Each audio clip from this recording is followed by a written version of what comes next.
Баршаңызға сәлем достар, каналыма қош келдіңіздер. Бүгін сіздермен езілмейтін, жыртылмайтын жайма қамырдың жасалу жолын көрсететін боламын. Бөлме температурасындағы суымызға 2 дана жұмыртқа, кішкене қасықпен 1 қасық тұз саламыз, жақсылап араластырып аламыз. Шанышқының көмегімен толық араласып болғанша жақсылап араластырамыз. Оның үстіне 3 ас қасық сұйық май құйып, тағы бір араластырып аламыз.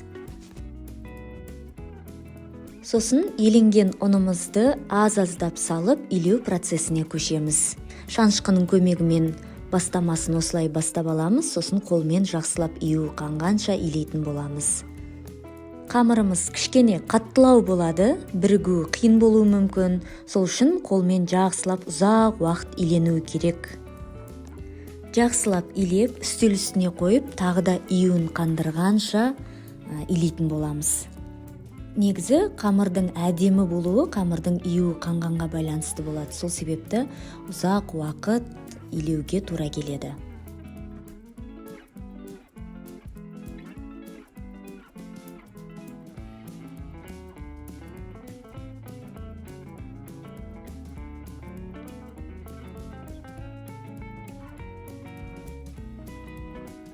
Иленіп болған қамырымызды арнайы пакетпен орап қоямыз. Әр 15 минут сайын илеп тұрамыз. Осы процесті 2-3 рет қайталауға тура келеді. Бұл қамырды бүтіндей мұздатқышқа сақтауға болады, және де кез келген уақытта манты, пельмен, кеспеге, нан салмаға пайдалана беруге болатын мықты қамыр.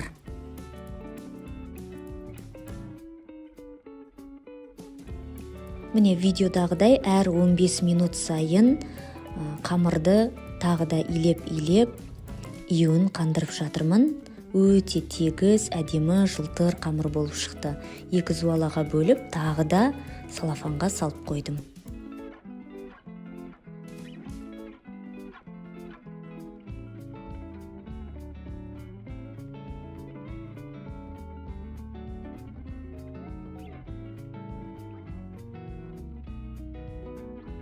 Осы орайда мен мұздатқышқа қатыру үшін арнайы пакетті реттеп алдым. Менде киімге арналған чехол.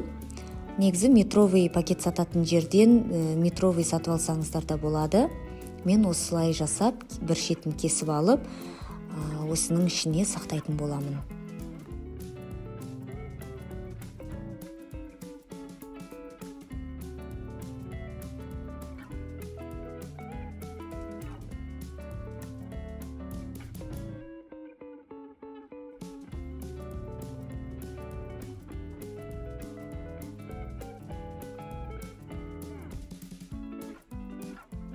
Әбден тұрған қамырымды енді жаюға кірістім.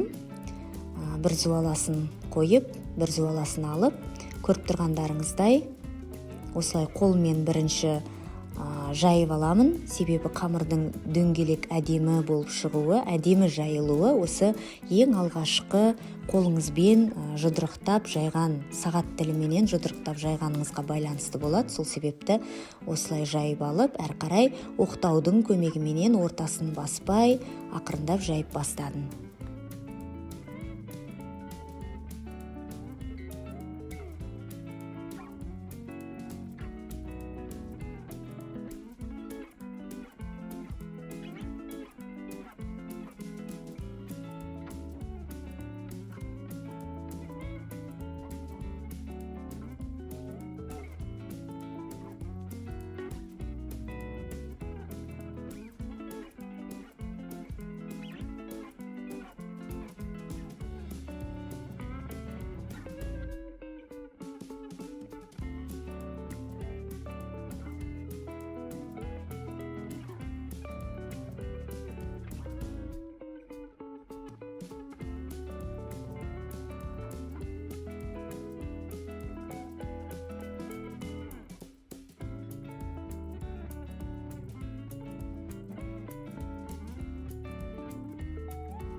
Достар, арнаға тіркеліп, лүпіл басып, пікір қалдырып, мені қолдап отырсаңыздар, менің дамуыма, каналымның дамуына үлесіңізді қоссаңыз қуанып қалушы едім.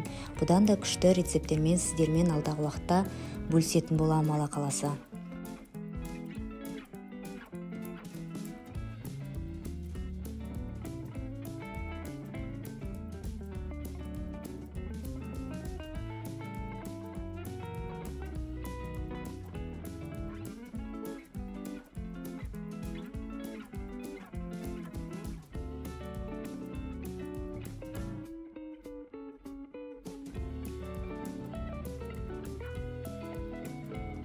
Міне көріп тұрғандарыңыздай қамырым жайылып, мынандай әдемі қамыр шықты, жыртылмайтын, езілмейтін.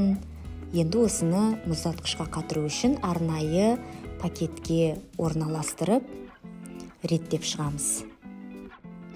Пакеттің ортасына қамырымызды қойып, екі шетінде кішкене орындар қалдырамыз, себебі бүктеп қою үшін.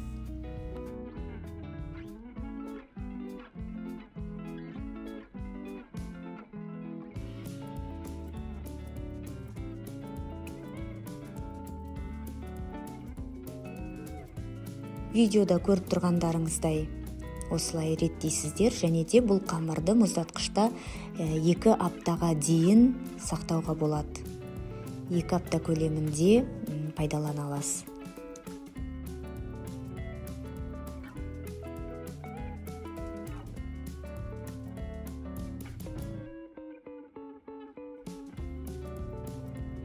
Осы жерде ішіндегі бүкіл ауасын шығарып тастаймыз.